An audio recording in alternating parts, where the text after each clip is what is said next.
You have to be really intentional about putting a team together. I was in! Crawled out of the pile and just started screaming.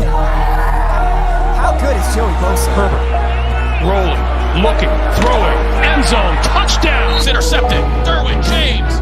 Derwin was there. You got to be on a mission every day in the NFL. But even more than that, you got to be on a mission together. Welcome to another edition of Chargers Unleashed. Jake Hefner and Dan Wolkenstein here with you from the LA Football Network. Dan, we are inching ever so close to the start of training camp. We're on July 8th. Training camp starts on July 27th. And it still feels like training camp is 3 months away. I don't. Like Groundhog Day.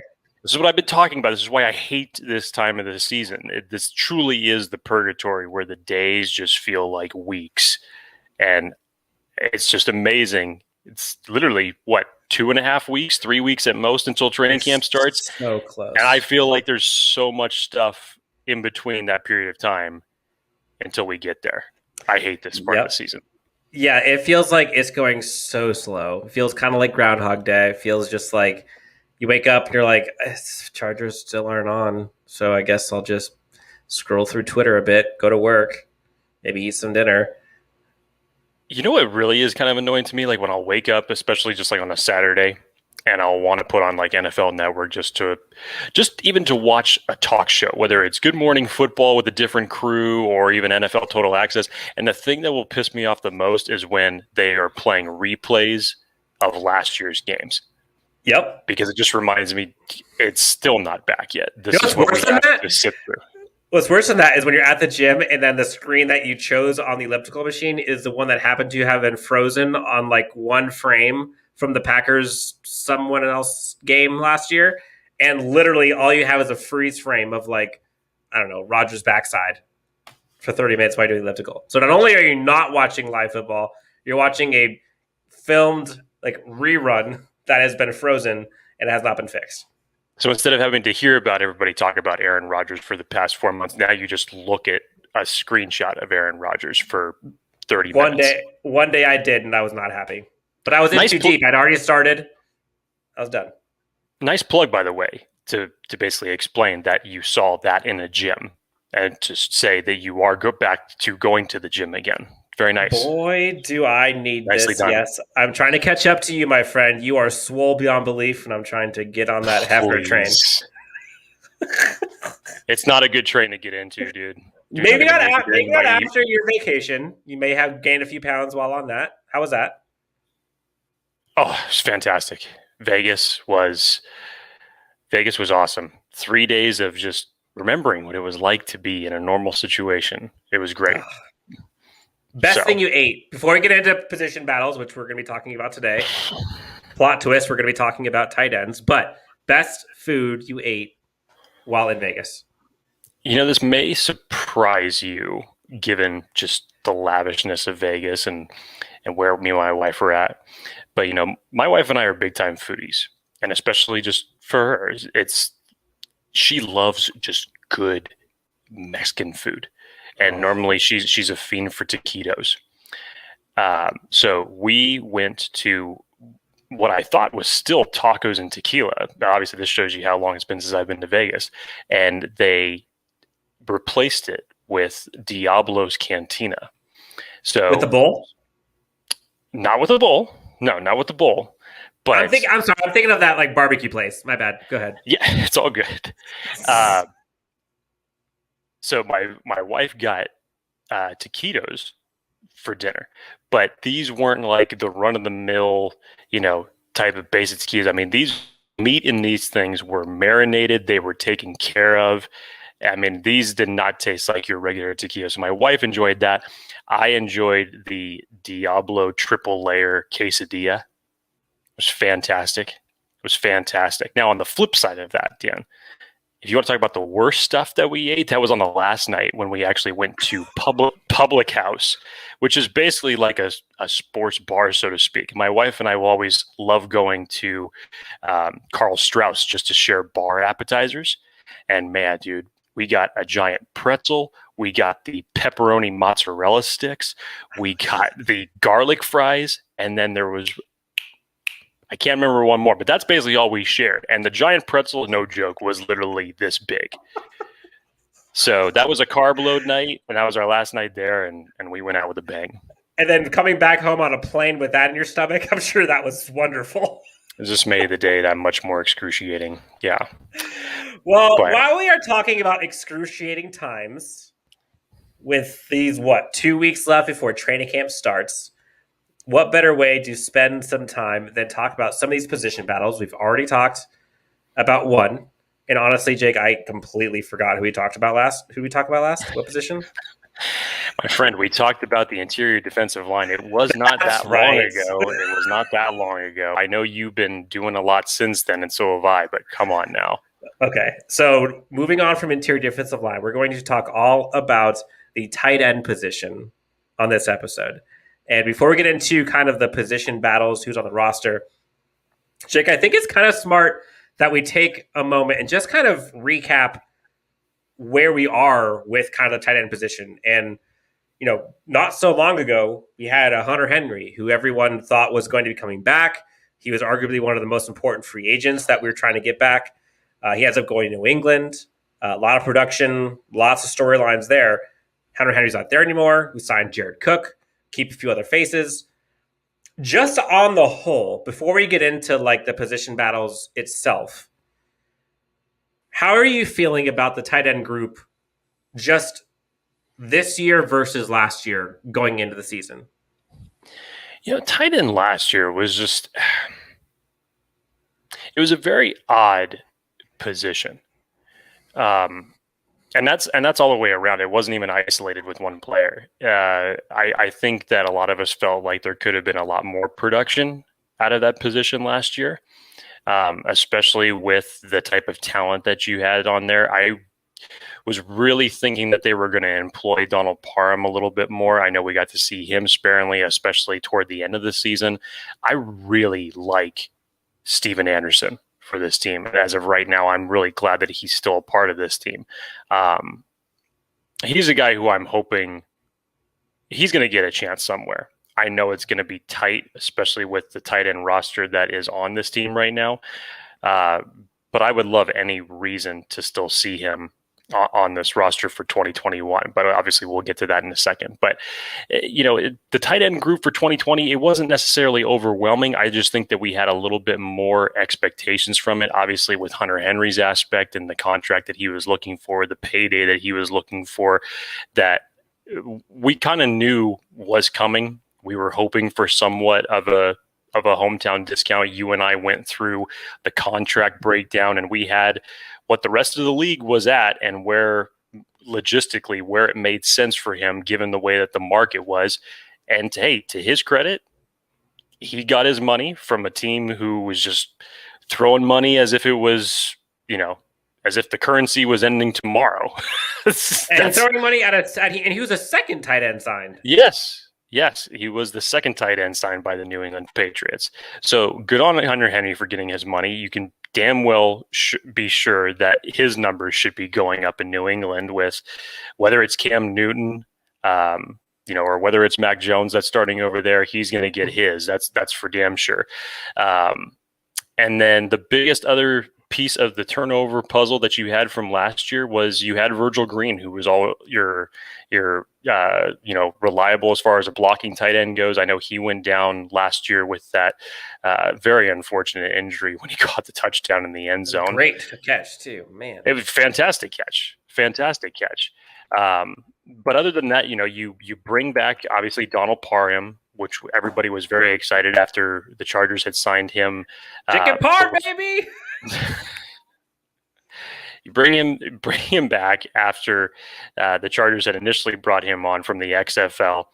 A tight end with his type of size, I'm very excited to see what a year two is going to look like in this system. And again, under the tutelage of what Brandon Staley is going to bring to this offensive unit. And you bring Steven Anderson back, as I mentioned. So a little bit of turnover has happened. Again, you replace a Hunter Henry, as you said, Dan, with a Jared Cook. So there's actually a lot to break down here, because it may not seem it may not seem like there was too much turnover, and it may be a position that I think last year was, again, not necessarily underwhelming, but maybe underutilized, or maybe just didn't live up to the expectations that we hoped that it would be. However you want to take it. But I think this group is actually poised for a rejuvenation, especially with the free agent priority that the Chargers put into it, and of course the priority that they put into it in the draft as well. It's interesting because I think there were a lot of Chargers fans and folks who were covering the team that were a little disappointed when Hunter Henry left. And I think what made Hunter Henry so valuable to this team was he was very good. He was very good at many things. Whereas there are other players on teams and on this team who are very good at specific things. He was kind of a jack of all trades for the tight end position. The unique thing about what this Chargers roster has done is they have taken what Hunter Henry does well as one person, and I think they have spread that out across their tight end roster via free agency and the draft. So when we look at, for example, like as a pass catching tight end solely, Hunter Henry may be a little bit more, I don't know if reliable is the right word, but like I think his catch percentage is a tad higher than Jared Cook's. But Jared Cook, I think, has more of the flash plays, has more of like yards per catch. And if you look at the statistics of those two, just those two as a pass catching, they are, for how much money that we would have had to spend to go after someone like a Hunter Henry, like it would have been, I don't know if it would have been worth it. Like the last couple of years, 650 yards, 613 yards. He was hurt in 2018 and then 580 yards for Hunter Henry. And the most touchdowns he had, rookie season was 8, but the last 3 years that we're talking about, 4, 5, and 4. Go back to Jared Cook the last 3 seasons. He's had 500 yards, 700 yards, and 900 yards, roughly, with 6, 9, and 7 touchdowns for those 3 seasons. So purely from a pass catching perspective, you could argue we may be better with Jared Cook. You could. Or I don't think there's a drop off there. In terms of like overall totality, what are you going to get for the tight end position? Jared Cook, I think, may actually be more durable than Hunter Henry. Now, then you go to like the blocking perspective. That is why Tre McKitty was drafted, bar none. Like, I think everybody talked about it.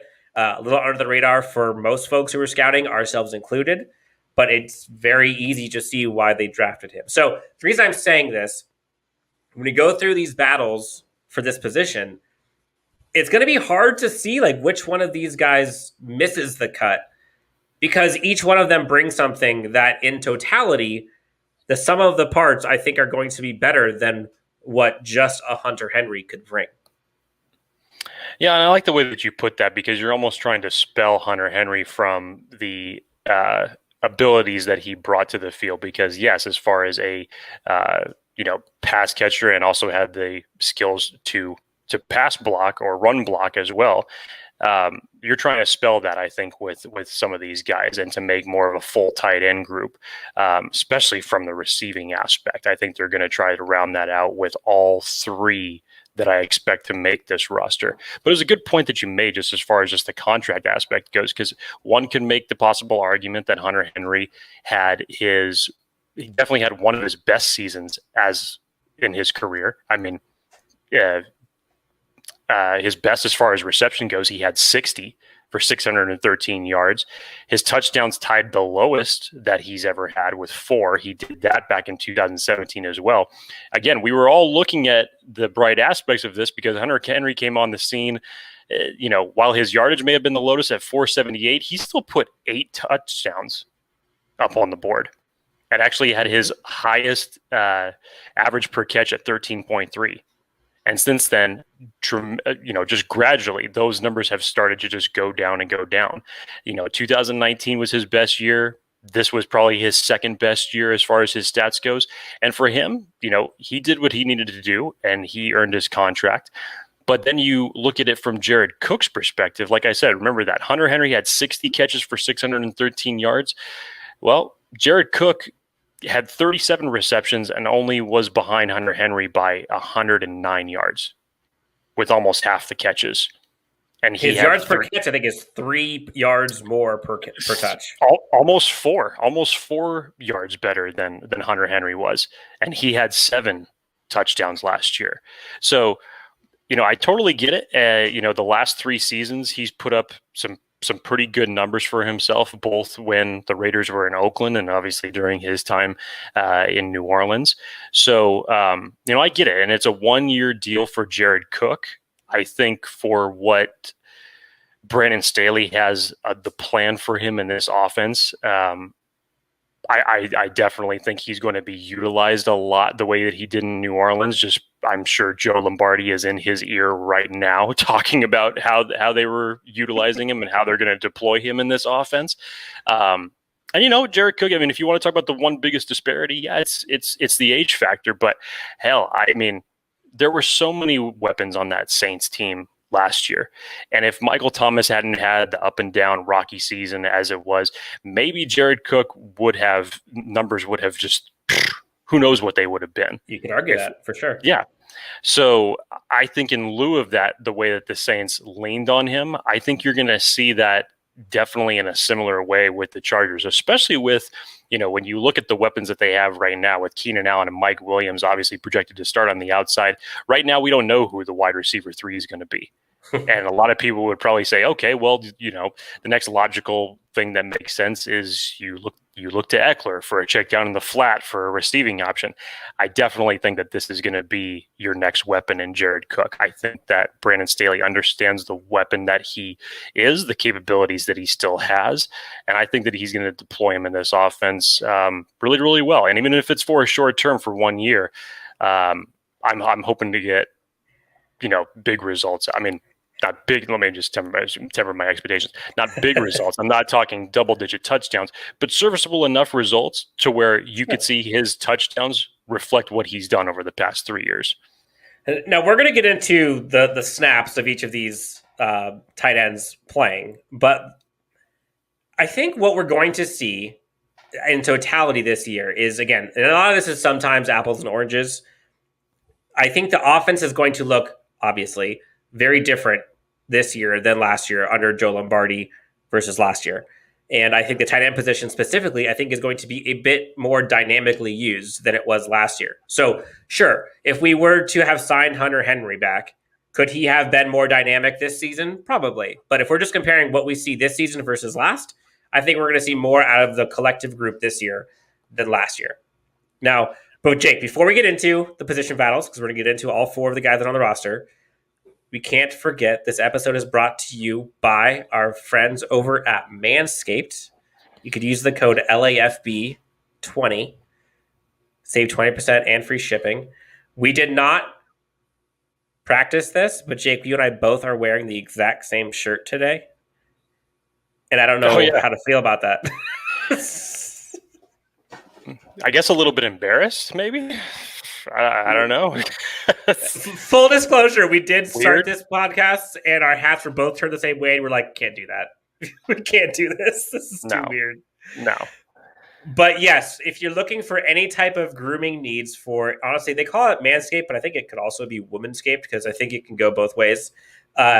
You can use these. Your friends could use these. Your family could use these. Shop. Use the code LAFB20, save 20%. You can get all kinds of goodies. Manscaped, check them out, friend of the show. Speaking of parts, let's talk about tight ends. Never get sick and tired of hearing you talk about Manscaped, but yes, let's talk about tight ends. Proceed. Take it away, Dan. Take it away. Okay, fine. Here we go. So now that we've gotten the Manscaped and tight end part out of the way, let's talk about the position battle that is the tight end. So we have 4 on the roster right now, Jake. We've got Steven Anderson. We've got Donald Parham. We've got Tre McKitty. And we've got Jared Cook. Before going into the battles, how many will be on the roster week 1? I really hate the answer I'm going to give. I mean, again, it just from a number standpoint and for the roster standpoint, obviously it makes sense. Has it been done before with the Chargers? Have they kept more than 3? Yes. Like I said at the beginning of the show, I would really hate to lose Steven Anderson. I really would. Even if he ends up being fourth on the depth chart, I just really like the way that he plays football. And I think that he has a little bit of that unlocked potential for what he can bring, whether we're talking blocking or pass catching. We've seen flashes of that. We saw it last year. I would really like to see him stick on this roster, even if it's for plays that he ends up having to make on special teams. Who knows? But I think that when it comes down to it and you look at all the roster spots that are probably going to be needed, the biggest one here, I mean, obviously everything that's going to affect this is going to be how many wide receivers are you going to keep. And there's plenty of competition for who's going to take over the wide receiver 3, 4, and 5 spots. And then how many running backs are you going to keep? That's another position that outside of Austin Eckler, there's going to be a lot of fluctuation there.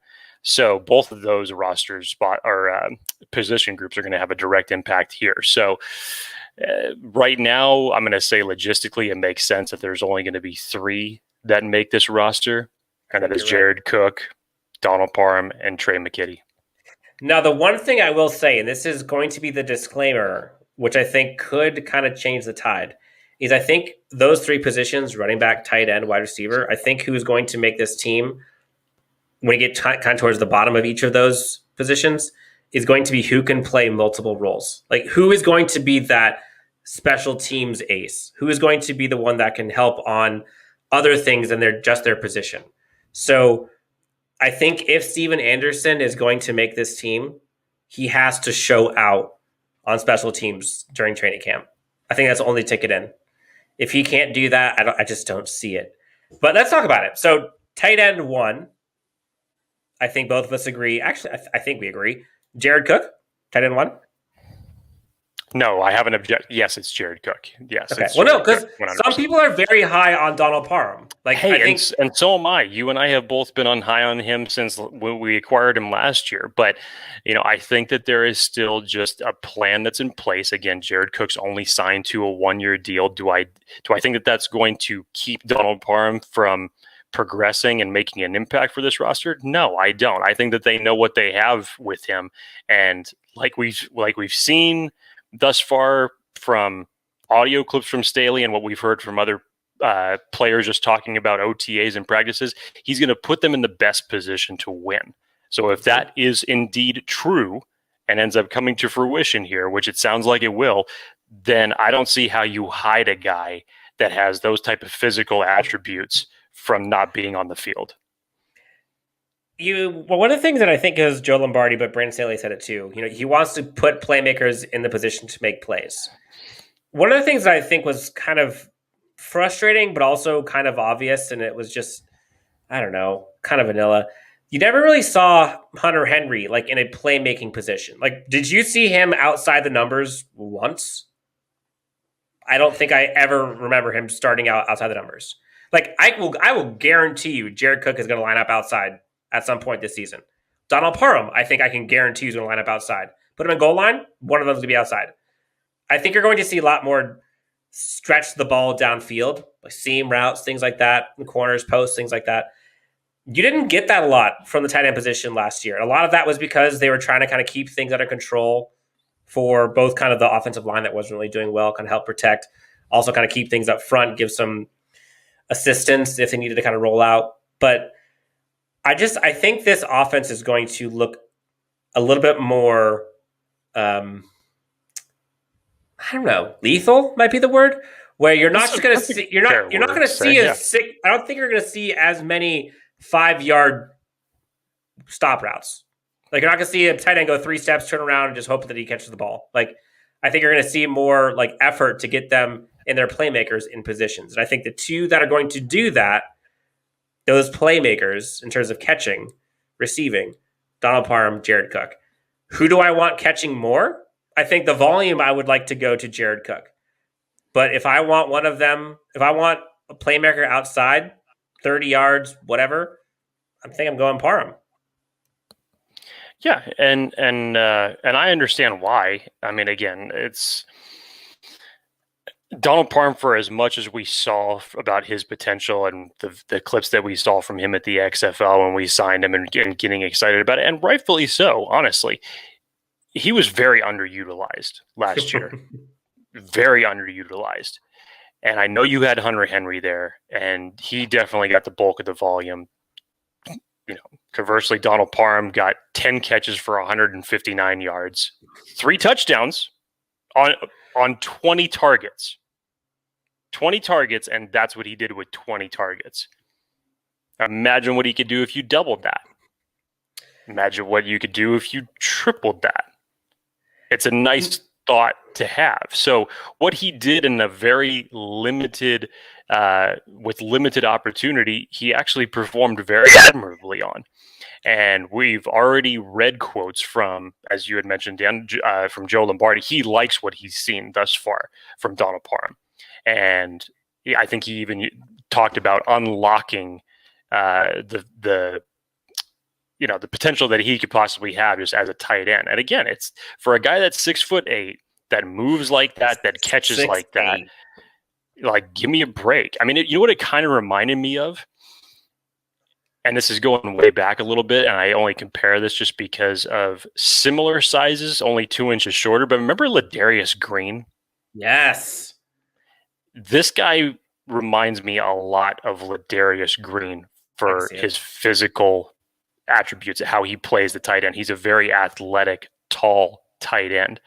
And again, if he can put it together, if you can truly unlock this kid's potential and just give him, as they say in baseball, just give him more opportunities, give him more bats, and he's going to get you X amount of hits. You can double or triple Donald Parham's targets this year based off of what he did last year in a very limited role. You could have something. I agree. Now, I think it's pretty clear if we're looking at the snaps for rushing the football, I think we would both agree that that's where Tre McKitty is going to shine this year. That's probably where you'll see most of his snaps. The one thing I will say, we had Tre McKitty on Chargers Unleashed earlier this offseason. If you haven't seen the interview, check it out. He was amazing. First off, he has huge hands. Like, there was one point, Jake, I remember that we were like doing the interview, and I think he raised his hand for something. I'm like, oh my God, his hands are like bigger than his head.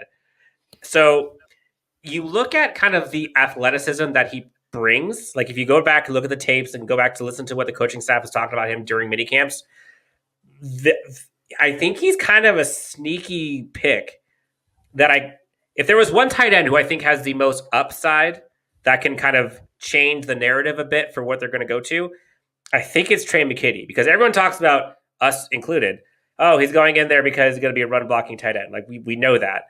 But I think the reason why this coaching staff got him was obviously that, but I think he has the athletic traits to do more. There are some tight ends you see that just, they run block, that's it. And you're okay with that. I don't think that's what they saw in him. So he's a sneaky pick that I can see taking up more snaps than we would initially think for that position.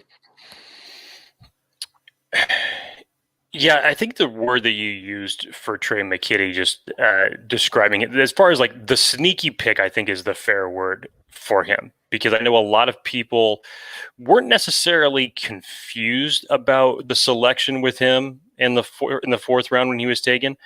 I think maybe just at the time, not a lot of people understood it. And like you said, Dan, it was because of the fact that he unfortunately was underutilized during his college time, and that was due a lot to bad quarterback play. But as you mentioned, the hands, if you can go back and you can find the catches that he has made, especially if you go back to Senior Bowl week, one-handing it in the middle of routes. Yeah, it's just like, okay, so a guy who's very raw in his route running abilities, known more for his blocking type scheme, hey, you put the ball out there, he's got more than enough capability to catch it. And we always talk about certain articles on this show or certain sites, and you can take them for what you will, and you don't have to report them as gospel at all. But Bleacher Report actually had chosen Tre McKitty as their surprise rookie, your favorite word, Dan, gem for the Chargers for this year. And that is strictly just based on, his physical capabilities and what he could ultimately develop into. Now, I don't know unless he makes some big jump between now and the beginning of the year to show me something that's going to outperform the physical pass catching abilities of both Jared Cook and Donald Parham. I still think for this rookie season for him, I think he's going to do what he does best, which is blocking people, clearing the routes, or putting people on their ass. I think Tre McKitty is the long-term solution to this team. Depending on what happens with Donald Parham, you may just end up having your 1-2 punch of the future being Donald Parham and Tre McKitty, and both of them getting better and better over time. Who knows? It's going to be... I'm excited about the tight end group because I think, in short, we're going to see more from the tight end group than we did last year. And I think we're going to see more athleticism from the tight end group than we did last year. And is there one tight end that can do all of what Hunter Henry could have done for us?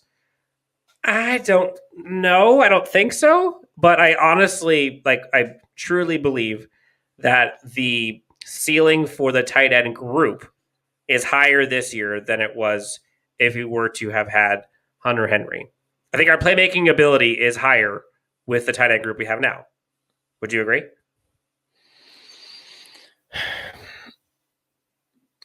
With Donald Parham with another year under his belt, and with basically replacing Jared Cook with Hunter Henry, if you're going strictly off the numbers, then yeah, you can make that argument.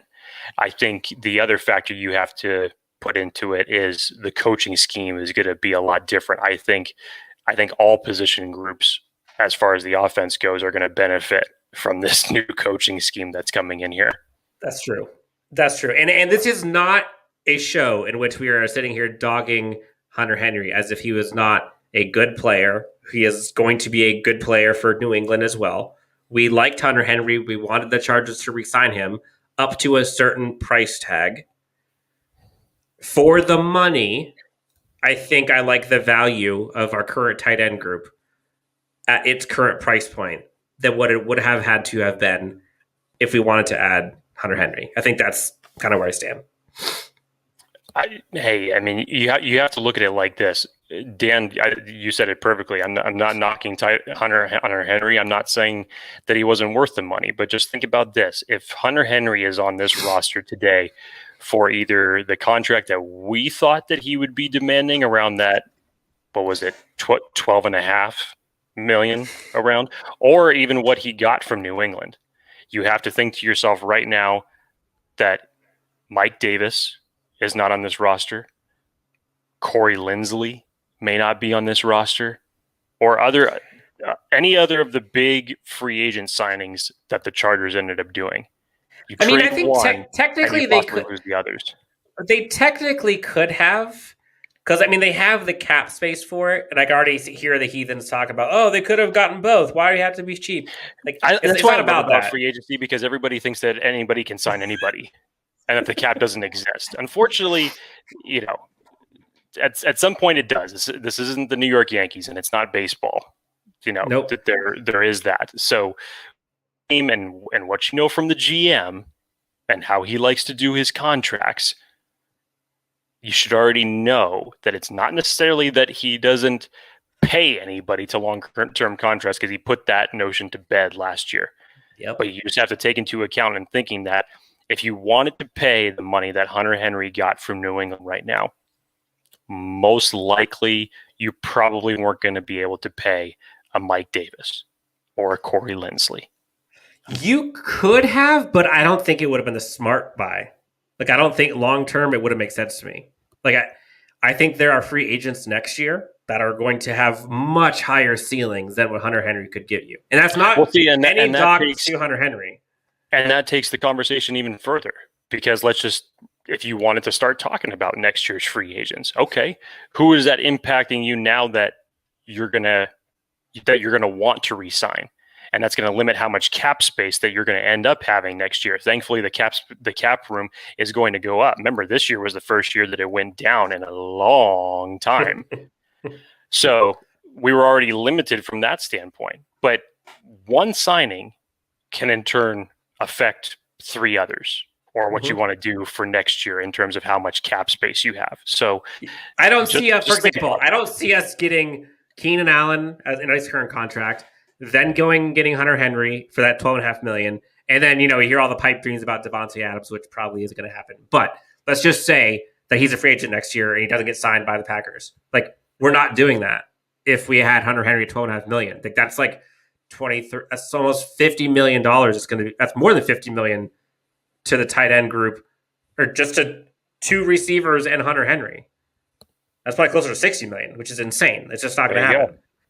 So we haven't talked much about Steven Anderson. So I guess the question for you on him, what will it take for him to beat out either of the he's not going to beat out Jared Cook, obviously.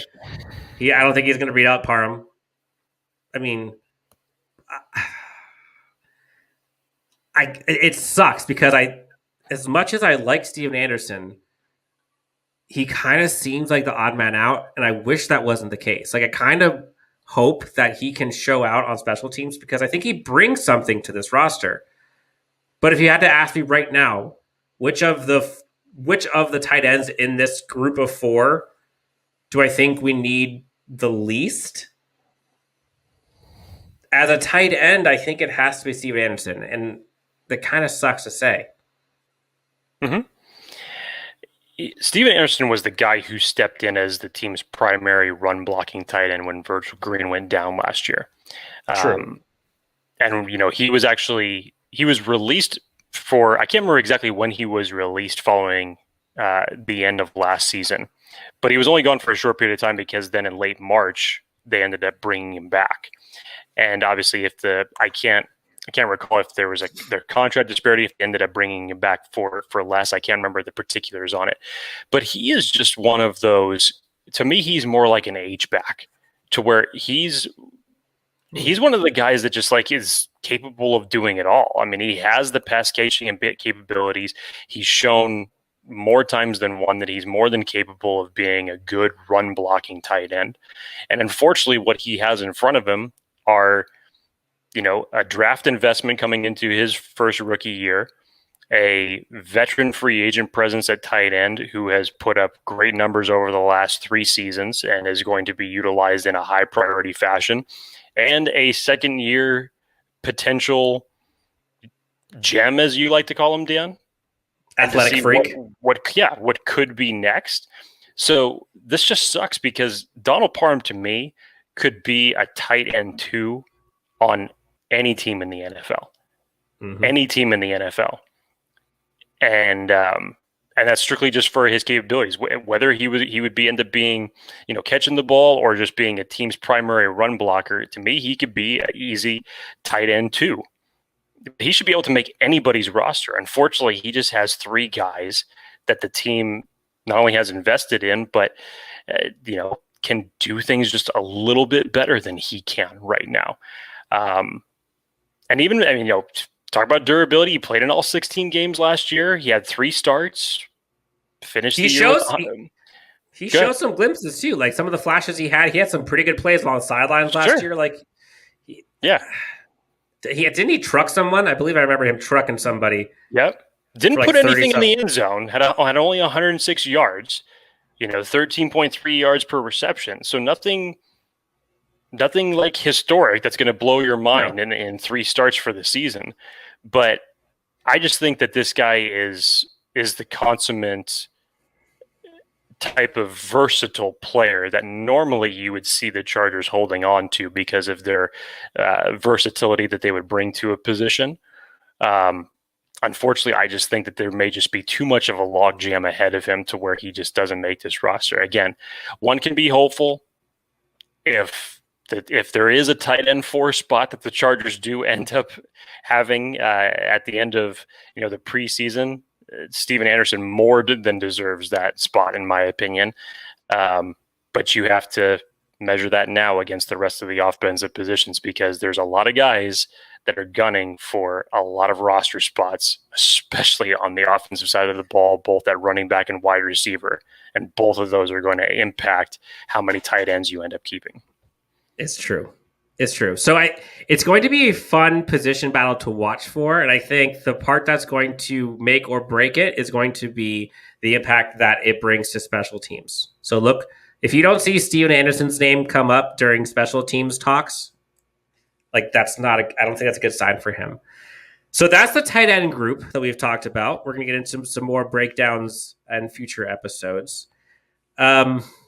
Jake, is there anything you want to talk to the good people of Chargers Unleashed listeners other than thank you for tuning in? This is your first time. Welcome. We hope you enjoyed. Be sure to subscribe on iTunes, podcasts, Spotify, YouTube, Twitter, Facebook, Instagram.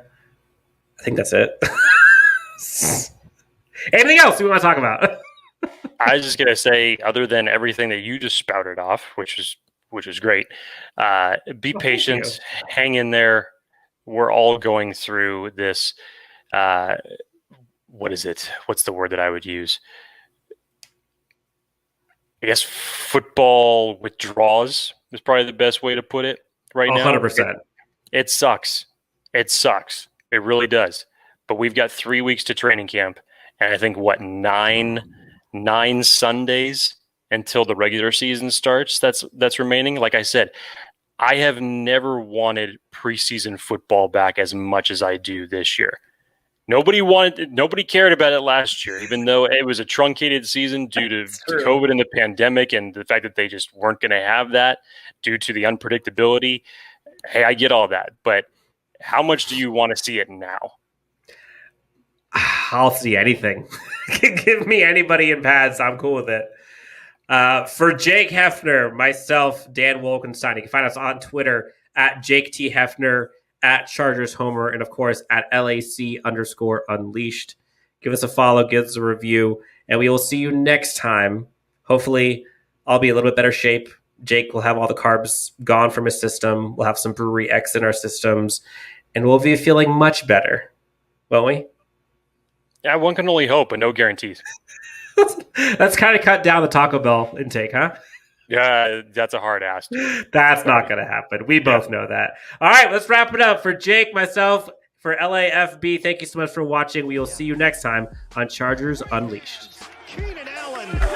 The Los Angeles Chargers select Rashawn Slater, Asante Samuel Jr. Stop! Oh, I'm stopping y'all boys. That's what I'm Intercepted. Picked up by Michael Davis. Explosiveness from Eckler. There's Murphy. Boy, he blew that up, didn't he? It is picked off. Nasir Adderley. 50-50 ball is 100%. Mike Williams. Ochena Nwosu. And that will end it. Time to bolt up.